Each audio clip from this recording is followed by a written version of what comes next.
Are y'all waiting on anybody else? Or you think everybody's here? Just y'all? All right. Well, I'll tell you quickly, I'm Sheriff Jonathan Horton with Etowah County Sheriff's Office. I have with me here Chief Will Alexander of the Sardis Police Department and Dr. Alan Cosby, the Superintendent of the Etowah County School System. And we just want to briefly, because we've had a lot of calls and interest of what may have occurred in western Etowah County in the early morning hours, sometime around 7:30ish yesterday, October the 23rd, 2024.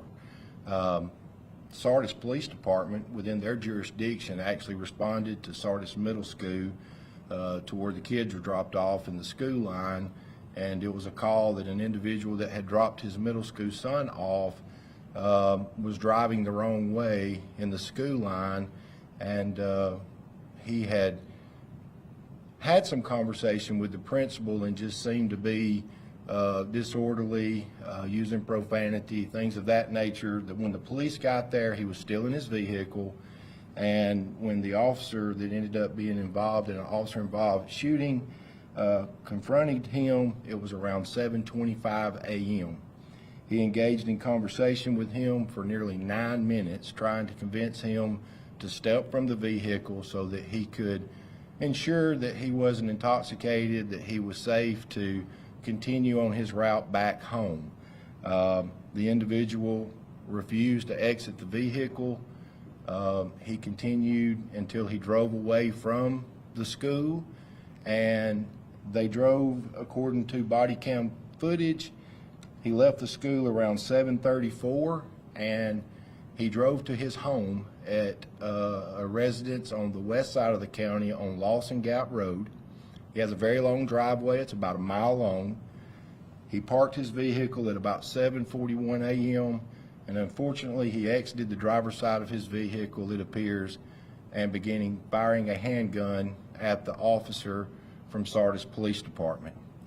Without choice, the Sardis police officer began to defend himself and draw his weapon and fire back. By 7:42 a.m., the suspect appeared to have been subdued. The firefight appeared to have ended, and at 7:45, the first backup, which was a sheriff's deputy, arrived on scene. Himself and the officer then attempted to provide life-saving measures to the suspect without luck, without any success, and the sad circumstances at the end is that a white male by the name of Ian Daniel Sullivan, 54 years old, of Boaz, Alabama, within Etowah County, was pronounced deceased on scene. Fortunately, the officer was unharmed. His vehicle was heavily damaged from the suspect's fired shots, was disabled from the fired shots, and we're very thankful that the Sardis police officer, that will remain unnamed and not be identified at this time, is good and returned to his family. It's unfortunate that these events occurred the way they did, but unfortunately, if you pull a weapon and you fire it at someone or a law enforcement officer, the end result should be that you're fired back at, and unfortunately it resulted in the death of this suspect. We are very thankful that there was nothing that had occurred of violence at the school. Everyone was safe at the school. The principal did an outstanding job contacting law enforcement. Law enforcement from Sardis Police Department made a very quick response and tried what they could to subdue the subject on scene. We, the Etowah County Sheriff's Office, was brought into the picture for a couple of reasons. One, we were asked to investigate the officer-involved shooting on behalf of the Sardis Police Department, since we're an outside agency. Secondly, because the event unfolded and ended in Etowah County within our jurisdiction. We always, as a matter of procedure for us, reach out to the Jacksonville State Forensics Unit, Jacksonville State Center for Applied Forensics, and they are assisting the Etowah County Sheriff's investigators in conducting this officer-involved shooting. In any case such as this, obviously the deceased is in the custody of the Alabama Department of Forensic Sciences as they conduct an autopsy. Outside of that, there's very limited information that we can provide. But we are thankful that everybody from the school and law enforcement did what they could, kept the kids safe. Nothing occurred on the school grounds, and at the end of the day, the officer was able to go home and be with his family. I just hate that these events occurred the way they did, but we didn't make those decisions. Just thankful that they ended as well as they could. Do you have any questions of me? Was the man having any kind of like mental break or any known mental health issues? None on record. No criminal history that we're aware of that was found. There wasn't any indication prior to this or during his conversation other than his refusal to follow the orders of the Sardis police officer and exit the vehicle at the school. Outside of that, you know, it was such a quick thing that, of course, the conversation, it was engaged for a good 6 or 7 minutes and was very diplomatic. The police officer appeared to give him every opportunity to exit the vehicle, and he just simply was not going to do that day. Did you say that it was school personnel that called law enforcement initially to the school when he was being disorderly? Initially, because he had just dropped off his middle school age child there at school. Okay, so he did not contact law enforcement. He did not contact. It was the school. And then, did you say that the officer involved, that his vehicle was or was not damaged? The officer involved's vehicle was damaged by gunfire from the suspect. Okay. Do you know how many total shots were fired? I do not know how many total shots were fired completely. I think that throughout the investigation that will be determined. But I think that I can say the maximum number of shots that could be fired from the suspect's gun was fired. There wasn't any left to fire. You kind of touched on this a moment ago, but I mean, this is just a very tragic situation, and I'm sure most members of law enforcement never wish to find themselves in this situation. Can you just talk about, you know, the gravity of the situation? And I can't imagine what the officer is going through right now. Yeah, absolutely. None of us get up every day and want something like this to ever happen. I do think, and I'd let Chief Alexander, he could tell you, because he told me a story that, you know, I think the good Lord looks out for us, and this particular officer had just particularly went through some training to prepare for an event like this. And our training is very essential, and obviously he relied on that training and skills, and I truly believe from what I've seen so far, it's what allowed him to survive. You want to speak about that, Chief? His training he just did? Sure. This past Tuesday, the city of Boaz, one of their training officers had provided a class on patrol rifle and situation with transferring from a rifle to a handgun and back and forth on that. My officer had gone through that class on Tuesday, and he was telling me yesterday, he said, I didn't know it, but he said, I think God was preparing me for what he knew was coming. He said, because I hadn't really had the opportunity to shoot that much this year when he normally shoots a lot. And he said he took that class last Tuesday. He went out 3 days after the class and practiced the techniques that they were teaching. And then yesterday he was involved in the shooting, and he was able to implement the tactics and do it exactly how he was taught. Absolutely. Was the officer with anyone else? Did he have a partner or anything with him? No, he was by himself.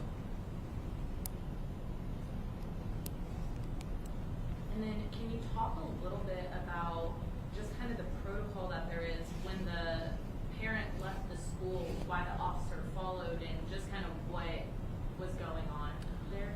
Well, with the smelling of alcohol on the subject, he believed the subject was intoxicated to the point where he didn't need to be on the road, and that's why he was asking him to step out of the vehicle. He was going to perform a series of field sobriety tests, and when the subject took off and left, he felt like that was endangering the public. They actually passed our high school in the process of the chase, which could have endangered even more students at that time, and basically a DUI that, or possible DUI, turned into a lot more than it should have because of the suspect's choices. Has the blood alcohol test come back yet? Do you know? No.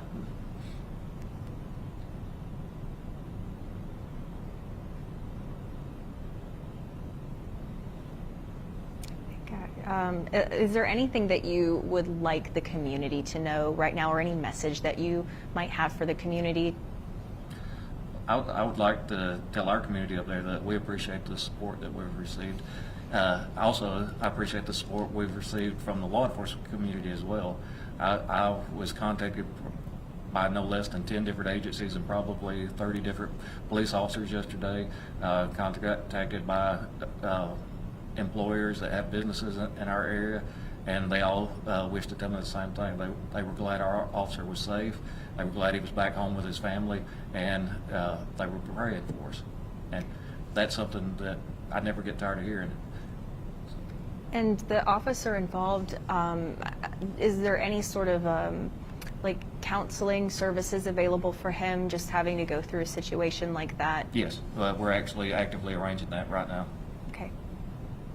Is the officer on any kind of administrative leave while the investigation is ongoing, or is he still on staff? Yes, he's actually on administrative paid leave until we get more information on this and give him a time to let his mind rest and reflect. I have one question for if you can talk. Just tell me, how does it feel? I know that was a very traumatic moment. Talk about how the kids, going through that. I think maybe seeing that, how it might, it could be traumatic if they didn't. Obviously, they didn't see it. Just the idea of them actually being safe and having the police around to be able to stop that before them being harmed. Well, we're very fortunate in that students were pretty much all inside the building, and very few were even aware that anything was going on outside. So we're very fortunate in that. But our relationship with law enforcement, certainly the Sardis Police Department, the Etowah County Sheriff's Office, and all of our local agencies, it's invaluable to our schools and our school system, certainly through our SROs, et cetera, because they provide a resource there, keeping our children safe every single day, and we're very thankful for those relationships. How is the little boy doing? To my knowledge, our personnel in our school system, they have reached out to the family, so we're in the process of checking on the young man, and we will continue to do so throughout this process and to avail of any services that we may have, not only to help him but help the family as well. Have this parent had any issues with school staff before? Not that I'm aware.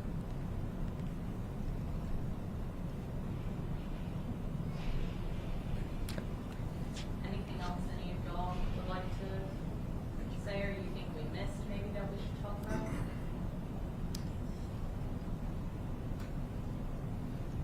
We're good. Thank you so much. Is there Thank one? I did have one last question. Is there any way that we would be able to get Sullivan's photo ID? The deceased, the victim. A picture, Josh, we can get him a picture. I think there's. I just asked because it was up. Yes, Yeah, yes, there you go. yes. You can get a I picture. asked just because I saw it up there. Yeah. Would it also be possible to get a copy of the body camera footage? That's still under a process of investigations, and we would only be able to release that with a subpoena, and right now, we don't have copies of it. It's being viewed by the appropriate authorities, Jacksonville State, forensics, and so forth.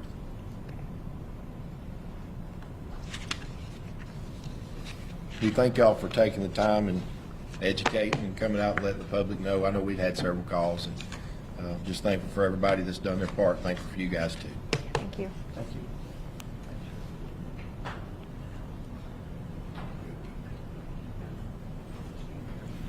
Damn. You emailed me I did, with a yes. question about